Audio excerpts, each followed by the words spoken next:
Восстановление церкви Богоявления Господня в селе Ляли Книжпогосского района притягивает все больше и больше людей. Не только жителей республики, но и из других стран. Мы уже рассказывали о частом госте здесь, студенте из Египта, который тоже представитель православной веры. А на днях сюда приезжала жительница Израиля. Она привезла с собой подарки со Святой Земли. Елена Кононова о добром деле.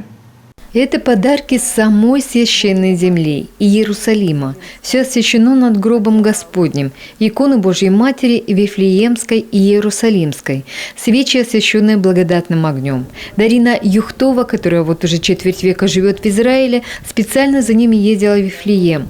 Презент, вот эти иконки на арабском языке, достался и студенту из Египта. Марко Эйса, диакон Коптской православной церкви, это одна из древних ветвей христианства, помогает здесь восстанавливать храм. О нем жительница Израиля узнала в социальных сетях. Именно в интернете женщина следит за судьбой своей малой родины.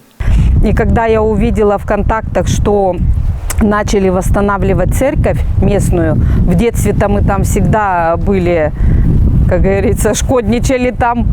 Ну и решила, что я должна со Святой Земли сделать какой-то подарок для этого. Дай Бог, чтобы ее восстановили, чтобы люди все были здоровы, на земле был мир.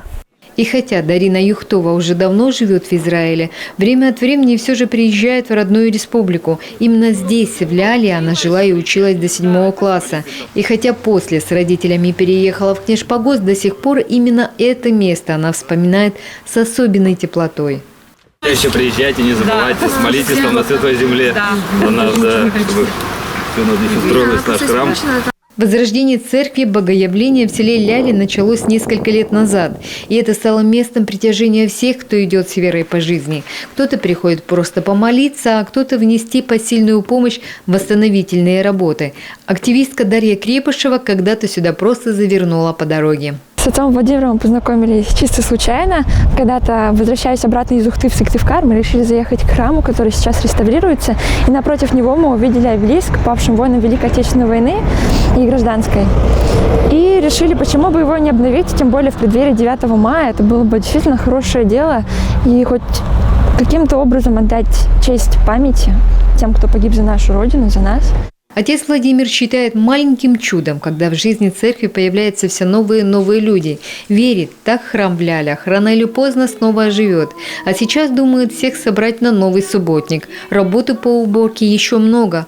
Впрочем, желающих помочь сегодня уже достаточно.